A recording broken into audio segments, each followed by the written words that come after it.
E aí, galera, tudo bem? Mais uma aula de história, dando continuidade à matéria do PET. Hoje a gente vai falar sobre regimes totalitários. Regimes totalitários são regimes políticos que surgem na Europa no período chamado de período entre guerras, ou seja, entre a Primeira Guerra Mundial e a Segunda Guerra Mundial. Durante muito tempo se falou que os regimes totalitários eram regimes de extrema direita. Não podemos limitar isso, porque existem regimes totalitários de extrema esquerda, por exemplo, o stalinismo na União Soviética vai ser considerado um regime totalitário também. E quais são as características, então, de um regime totalitário para ajudar vocês a fazerem aí as atividades do PET? A primeira característica de um regime totalitário é o culto à figura do líder. Ou seja, nesses regimes totalitários, existe um líder e o líder é mais importante do que quase tudo. No caso da Itália, foi Benito Mussolini. No caso da Alemanha, Adolf Hitler. No caso de Portugal, Salazar. No caso da Espanha, Franco. E no caso da União Soviética, Stalin. Há quem diga também, e muitos autores compararam esses dois regimes, o governo de Getúlio Vargas também seria caracterizado em alguns momentos como um regime totalitário aqui no Brasil. Eu, eu discordo por alguns pontos que a gente pode conversar nas próximas aulas, porque a gente vai voltar a falar sobre Vargas, né, em breve. Um outro aspecto é o controle absoluto de uma pessoa ou de um partido sobre a nação. Essa pessoa ou esse partido, ele toma todas as decisões e passa por cima das necessidades individuais de cada pessoa. Então, se você estiver num estado absolutista, num estado totalitário, um regime totalitário, você não vai ter suas necessidades pessoais atendidas, porque o que vale para esse grupo de pessoas ou para essa pessoa são os interesses da nação, que nessa hora são nada mais nada menos do que os interesses do partido ou da pessoa no poder.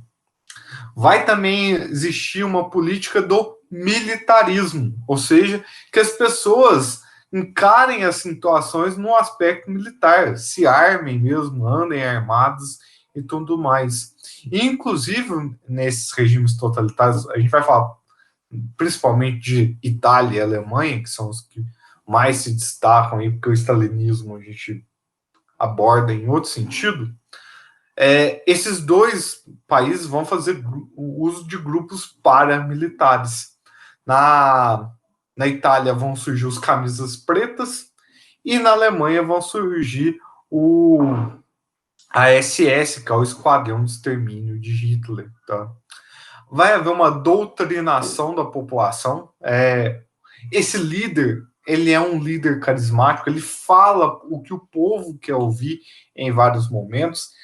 Vai ser um discurso de ódio, mas é um discurso de ódio que as pessoas aceitam, que elas compram muito essa ideia do ódio. Ele consegue te convencer disso. E por conta disso, a população vai esquecendo das suas necessidades individuais e vai aceitando que a nação deve ser preservada, que ela deve ser defendida, que eu fazer o bem pela nação já vai estar fazendo bem para mim. E não necessariamente é assim. Se você é uma minoria social, você tem que lutar por mais direitos do que uma maioria de poder. Os seus interesses não são iguais aos interesses dos banqueiros, dos industriais. Eles têm outros interesses aí que não vão te contemplar necessariamente. Vai haver uma centralização do poder, ou seja, todas as decisões do país são tomadas por um pequeno número de pessoas, não há eleições, não há participação popular do governo, o povo está lá só para endossar o que o líder ou o partido decidem, mas quem manda é esse partido ou essa pessoa. Vai haver censura muito forte nesse país, censura política, censura de expressão. Se você fala mal do regime, você é perseguido. E geralmente, como esses grupos paramilitares eles cooptam muitas pessoas, pode ser que um membro da sua própria família te denuncie. E há um chamado nacionalismo exacerbado. Tudo é voltado para a nação, tudo. Se você fala que você reclama de alguma coisa, te tratam como um antipatriótico. Você está agindo contra a vontade da nação. E são coisas muito perigosas e que ultimamente andam ganhando muita ideia de novo, esses tipos de governo. E isso é muito perigoso. Pessoas que defendem aí a militarização da sociedade, que as pessoas andem armadas, que elas possam comprar armas, que a violência doméstica possa ser uma coisa banal, que o estupro de uma criança de 10 anos, como é a notícia dessa semana que eu estou falando com vocês, é visto como uma coisa normal, e a criança não tem direito de abortar o fruto desse estupro, ou seja, tem grupos tradicionais da sociedade que condenam muito mais a criança de 10 anos aí por querer retirar isso do que o estuprador. O estuprador parece que é uma pessoa normal. Então, esse tipo de discurso voltando agora é algo muito perigoso. E nós temos que, mais uma vez, voltar a combater isso, como foi combatido no final da Segunda Guerra Mundial. Então vamos estudar casa a casa agora, começando pelo fascismo na Itália. O fascismo na Itália ele surge no momento em que há uma crise socioeconômica no país. Por que socioeconômica? Não é só a economia na Itália que vai de mal a pior, mas a sociedade em si, ela está num processo de negatividade, de descrença tão grande com os governos ali presentes, que nada mais parece importar. Isso porque a Itália, na Primeira Guerra Mundial, eu falei que ela é que troca de lado. Ela estava do lado da Tríplice Aliança e muda para o lado da Entente, com o objetivo de ganhar territórios ali na Europa, ganhar as indenizações de guerra, só que ela não é contemplada em nada disso. Ou seja, ela fica com os gastos e com as perdas da guerra, mas não fica com os lucros da guerra. Isso gera uma insatisfação muito grande com o sistema liberal de poder, um sistema que era pregado por Inglaterra, França e Estados Unidos. Ao mesmo tempo, a sociedade também não acredita no socialismo, que é o que aconteceu na Rússia. Então, grupos socialistas existem na sociedade, liberais, monarquistas existem lá, e o povo mesmo, o povão, não se sente representado por nenhum deles. Há também o aumento da inflação e a fome generalizada na Itália. As indústrias italianas não conseguem se restabelecer da guerra, péssimas colheitas e a falta de dinheiro para as pessoas dificulta muito a situação na Itália, que era uma monarquia de caráter parlamentar conduzida pelo Vítor Emanuel III, neto do cara que fez parte da unificação italiana, que a gente estudou lá no 8º ano, e que vai vendo cada vez mais os setores populares se manifestarem contra as decisões políticas aí. A alta burguesia ela vai ter um medo profundo que a Itália passe pelo mesmo processo que a União Soviética passou, que a monarquia seja derrubada e que os operários tomem o poder, como aconteceu lá na Rússia.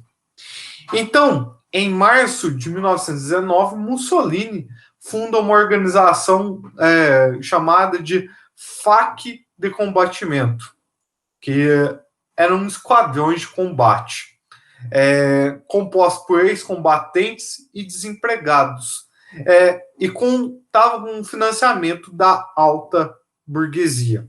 Isso porque o discurso de Mussolini era um discurso antissocialista, mas também não era um discurso liberal. Ou seja, atendia ali os interesses de combater o socialismo para a alta burguesia, mas ao mesmo tempo não era tão adepta assim a essa alta burguesia. Mas ela vai preferir patrocinar isso do que ficar assistindo uma revolução socialista no país. Utilizando-se de vários métodos violentos, imorais, ilegais contra os opositores, esse FAC de combatimento foi transformando-se, então, em um partido político, o Partido Nacional Fascista. Protestando contra a grande violência que os fascistas realizavam na Itália, partidos voltados mais para a orientação marxista, comunistas ou socialistas, convocaram em agosto de 1922 uma greve geral na Itália. E aí, isso despertou ainda mais a preocupação da alta burguesia. Os fascistas começaram a exigir, então, que o governo acabasse com a greve e restabelecesse a ordem. Só que a monarquia, nessa hora, ela está numa sinuca de bico. Por quê? Se ela faz isso, isso quer dizer que eles são favoráveis aos fascistas. São violentos, são ilegais em vários momentos. Se deixa os fascistas na clandestinidade, está dando margem, então, para os socialistas. E quem vai ficar extremamente insatisfeito é a alta burguesia. Então, como o governo não conseguia lidar com esses dois lados, mas precisava contar com o dinheiro dessa alta burguesia, vai atender, então, a reivindicação dos fascistas.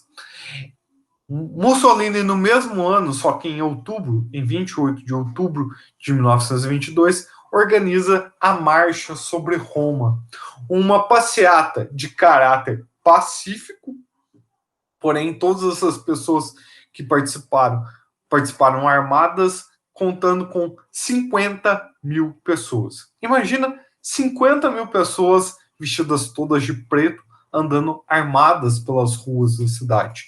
Mesmo que fosse um movimento pacífico, foi um movimento chocante, assustador para a população. E diante de ser assustador, porém, contava com o aumento da população apoiando esse tipo de movimento, o rei Vítor Emanuel III, pressionado, chama Mussolini, então, para compor o governo, tornando ele primeiro-ministro da Itália no dia 28 de outubro. Então, a marcha sobre Roma representa aí a ascensão do partido fascista ao poder na Itália. Já o nazismo na Alemanha, ele vai funcionar muito espelhado no que o fascismo fez na Itália. Hitler tem todas as suas ideias de chegada ao poder baseado no que Mussolini já fez. Tanto que o movimento de Hitler começa em 1923, um ano depois de Mussolini. Então ele tenta fazer as mesmas coisas na Alemanha. Porém, não vai dar muito certo na primeira tentativa, não. A Alemanha, ao contrário da Itália, na guerra, ela não ficou do lado vencedor, ela ficou do lado perdedor. E ela foi limitada pelo chamado Tratado de Versalhes, aquele tratado que eu falei que foi feito com base para humilhar a Alemanha em todos os sentidos. Por conta disso, a Alemanha passou por uma crise econômica terrível. A moeda alemã, o marco, $1 correspondia a 4,6 bilhões de marcos. Ou seja, para você comprar alguma coisa correspondente a $1, você tinha que gastar 4,6 bilhões de marcos. Por conta disso, havia uma hiperinflação, deixando a Alemanha arrasada, sem possibilidade alguma de se reerguer. No plano político, também havia uma crise profunda na Alemanha. As pessoas já não acreditavam mais no sistema liberal, não acreditavam mais numa monarquia, até porque a família real deixa de existir depois da derrota na Primeira Guerra, e o socialismo nunca é aceito pela população. Diante desse cenário todo, é que permite que Hitler, então, comece a moldar ali a montagem de um partido também de caráter extremamente nacionalista, extremamente controlador, que foi o Partido Nacional Socialista dos Trabalhadores Alemães. A sigla desse partido vira Nazi, e daí o nome nazista. Apesar de ter esse nome, Partido Nacional Socialista dos Trabalhadores Alemães, socialista aí não quer dizer que ele defenda as ideias socialistas. Muito pelo contrário. Em todos os discursos de Hitler, antes de chegar ao poder, ele fala que o socialismo tem que ser combatido, que os socialistas têm que ser mortos e tudo mais. Haviam faixas nos comícios de Hitler pedindo a morte dos socialistas. Então, isso a gente anda vendo muito na internet. Não siga isso. O fascismo, ele era muito mais de direita, ou seja, defendia os grandes empresários, defendia a propriedade privada, defendia a diferença de salários entre as pessoas, a exploração de uma classe trabalhadora, do que de esquerda, que defende a estatização de tudo. Não aceite falar que o nazismo é de esquerda, que o nazismo defendia o socialismo, tá? Isso daí foi um discurso criado, principalmente recentemente, para desqualificar um discurso de esquerda, tá? Mas não entre nessa paranoia, tá? Principalmente quem for fazer provas de F, por exemplo, não caia nessa besteira, tá? Bom, organizando esse partido, então, Hitler passa a percorrer todas as regiões da Alemanha para divulgar o partido, para conseguir mais adeptos, conseguir força, assim como Mussolini foi fazendo na Itália. As reuniões desse partido eram feitas de forma meio que clandestinas, cheias de rituais, com numerosas paradas militares mesmo, exemplo do que foi a marcha sobre Roma, ataques violentos aos socialistas, sempre quando manifestados, além de usarem uniformes, um uniforme bem militar, com aquela cor parda, que a gente ficou característico para a gente que vê nos filmes, quem gosta de jogo de guerra, por exemplo, que fala da Segunda Guerra, aqueles uniformes nazistas lá, que é uma cor parda, parece essa cor aqui, dessa caixinha aqui, com símbolos, com a suástica, por exemplo, que é aquela cruz gamada que a gente fala. Bom, diante do crescimento das ideias do Partido Nazista na Alemanha, em 1923, Hitler organiza uma manifestação militar para a tomada do poder, assim como Mussolini tinha feito. Numa concentração em Munique, ele pretendia sair com um golpe arquitetado de Munique, uma cidade importante no sul da Alemanha. Ele tentou uma revolução de caráter nacional, mas o povo não seguiu tanto ele assim.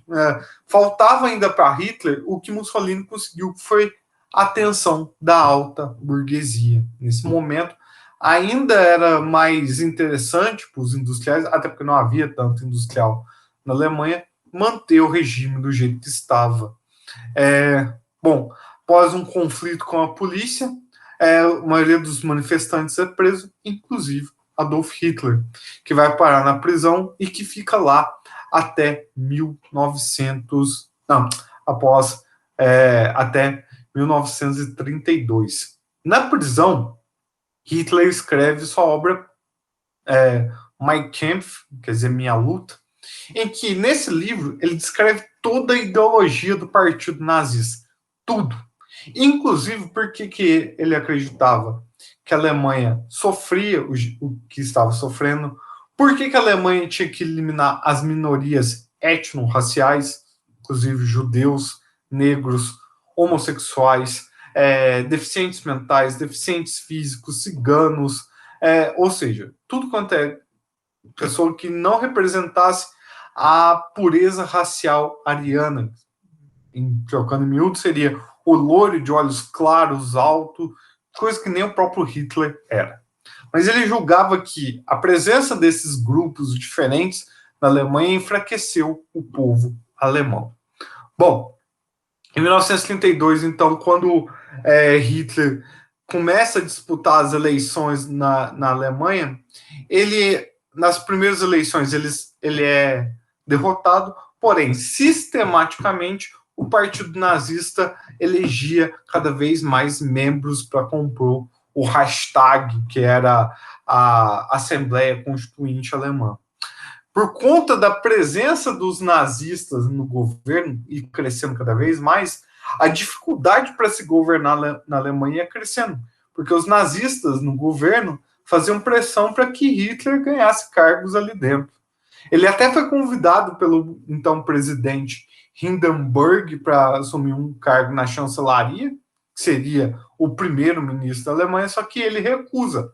Hitler queria ser eleito pelo povo, para ganhar realmente uma autenticidade essa chegada dos nazistas ao poder.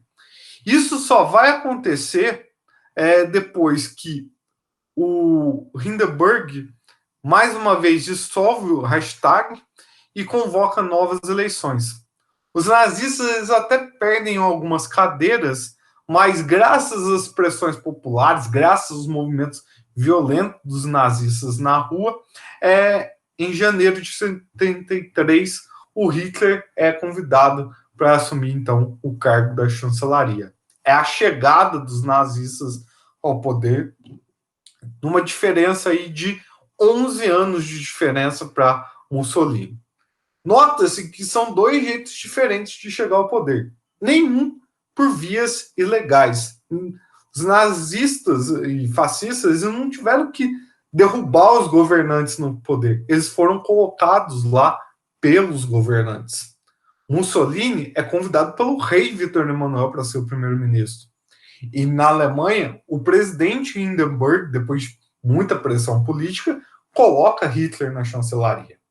Então, esses dois governos, eles não são considerados usurpadores nesse momento na Alemanha, na Itália. Então, isso dá uma autoridade maior. Enquanto, por exemplo, na União Soviética, os operários tiveram que lutar, tomar em armas, derrubar o governo, entrar numa guerra e tudo mais, dá-se a impressão que Mussolini e Hitler entraram no poder sem dar um tiro sequer. Entraram pelas vias legais. E isso, de certa forma, vai cooptar mais as pessoas ao seu favor. Bom, então em janeiro, Hitler assume a chancelaria. Em fevereiro do mesmo ano, os nazistas promovem um incêndio no Reichstag, que é a Assembleia Constituinte, e acusam os socialistas de terem feito esse incêndio. O que vai permitir, então, a Hitler decretar um estado, calamidade de estado, um estado de sítio, suspender as atividades dos partidos políticos, principalmente os partidos de característica socialista, mantendo apenas um partido nativo, o Partido Nazista. Também fecha a imprensa e o que vai, então, decretar que o Estado vai ter controle sobre a comunicação das pessoas. Vai se levar um tempo até o hashtag ser voltado à ativa, e ele só volta ativa no dia 5 de março. E aí, com as novas eleições, com os outros partidos todos sendo proibidos, a maioria passa a ser de nazistas comprando a Assembleia Constituinte. Diante desse novo hashtag, Hitler é eleito com plenos poderes. Acabam-se todas as limitações que Hitler tinha na Alemanha. As cores da Alemanha vão sendo substituídas pelas bandeiras vermelha, com a cruz gamada em negro e um fundo branco, que é nada mais nada menos do que a suástica. Tanto é verdade que nos Jogos Olímpicos de 1933, se vocês pegarem imagens, digitar na internet, jogos. Deixa eu ver se eu acho alguma aqui, já mostro para vocês. É interessante isso. Deixa eu notar que nos Jogos Olímpicos de 1933, não se tem representações de bandeiras da Alemanha, mas sim apenas de bandeiras do nazismo. Olha aqui, quando vai. Vou mostrar para vocês, quando vai acender a pira olímpica na Alemanha, não se vê nenhuma bandeira da Alemanha, mas se vê todos os símbolos do nazismo, essa suástica aí que vai aparecer para vocês aí na tela. Olha aqui. Não se vê bandeiras da Alemanha, mas sim as bandeiras do partido nazista. Então, o partido vai sendo gradualmente confundido com a nação. Logo, os interesses do partido vai sendo confundidos também com os interesses da nação. Em 1934, o então presidente Hindenburg morre. Era a única pessoa que realmente conseguiu controlar um pouquinho ali as ações tanto dos nazistas quanto do próprio Hitler. E não foi eleito um novo presidente para assumir o lugar do Hindenburg. Hitler vai acumulando então as duas funções, a função de representar o Estado e a função de mandar no Estado ao mesmo tempo. Um plebiscito feito então com a população confirma que Hitler não precisava eleger um novo presidente. 90% das pessoas foram a favor dele acumular as duas funções. E com essa ascensão máxima de Hitler ao poder, ele pode, enfim, colocar boa parte da sua política em ação, principalmente a política antissemita, que é a política de perseguição aos judeus na Alemanha. Em abril de 1933, os judeus foram proibidos de praticar a medicina e a advocacia, tá? E de ocupar qualquer cargo público. Em 1935, os judeus e demais minorias de sangue não germânico foram privados dos direitos constitucionais, ou seja, não tinha mais direito nenhum pela Constituição, e proibidos de se casar ou manter relações matrimoniais com cidadãos alemães ou de sangue ariano. Em 1936 foi criado o Serviço para a Solução do Problema Judeu. Veja como os judeus são tratados de problema. Sob supervisão da SS, que é esse esquadrão de extermínio que eu falei, que é o grupo paramilitar de Hitler, que se dedicava à exterminação sistemática dos judeus por meio da deportação para guetos, que eram uma espécie de condomínio fechado, que não tinha água, não tinha luz, não tinha qualquer atrativo, que os judeus só podiam sair para trabalhar. E se não voltassem até determinada hora do dia, eles eram mortos na rua mesmo, e só podia sair desses guetos quem tivesse autorização para trabalhar. Você não pode, o judeu não podia ir para o mercado, ele não podia ir em qualquer outro lugar que seja, ou para os chamados campos de concentração, que tem várias fotos aí no exercício de vocês. Isso é uma diferença entre o fascismo e o nazismo. O fascismo não teve essa gama de perseguir um grupo racial específico ou os grupos minoritários do país. A cisma do fascismo é contra o socialismo, que também é a mesma do nazismo, só que ainda tem esse caráter do antissemitismo. A pergunta que se faz é por que isso foi tão permitido de ser realizado na Europa durante muito tempo. Não sei se eu vou ter oportunidade de falar isso em outra aula, porque vai falar, certamente eu vou ter um espaço para falar isso na Segunda Guerra, mas eu vou dar uma abertura para isso. Tanto o fascismo quanto o nazismo eram regimes violentos. os outros países analisavam dessa forma. Inglaterra, França, os Estados Unidos, eles estão cientes que é violento, que Hitler estava passando por cima do Tratado de Versalhes, que ele estava criando um exército, uma máquina de guerra ali, e que possivelmente ele ia entrar em guerra contra alguém, mas achava-se que ele ia entrar em guerra contra a União Soviética. Hitler se mostrava como um cão de guarda ali na Europa, para que a onda socialista não saísse da União Soviética. E por causa disso, os países endossaram, ou pelo menos permitiram que Hitler tivesse esse tipo de governo na Alemanha. Certinho, gente? Espero que esse vídeo ajude vocês. É um tema, assim, que tem filme pra caramba abordando sobre o assunto. Eu mesmo, se a gente tivesse na aula presencial, eu ia estar passando um filme para vocês para entender o que é um regime totalitário. Vou até lembrar de destacar isso para eu indicar para vocês esse filme para vocês verem, se vocês acharem. É um filme, para quem tiver internet, tiver como baixar esse filme, é um filme muito interessante para entender como funciona um regime totalitário. Não, não é um filme de guerra, é um filme de escola, mas que permite a gente entender como um regime totalitário funcionava e se nos dias de hoje existiria margem para existir um regime assim, que é uma pergunta que as pessoas muitas vezes desprezam. É possível haver um regime como o nazismo hoje em dia? Será que as pessoas aceitariam isso de boa vontade, assim? E aí esse filme tenta responder isso para a gente. Bom, espero que tenha ajudado vocês. Na próxima aula eu trago indicação com vídeo, com a tela bonitinha, mostrando para vocês procurarem, para vocês darem uma olhada depois nisso.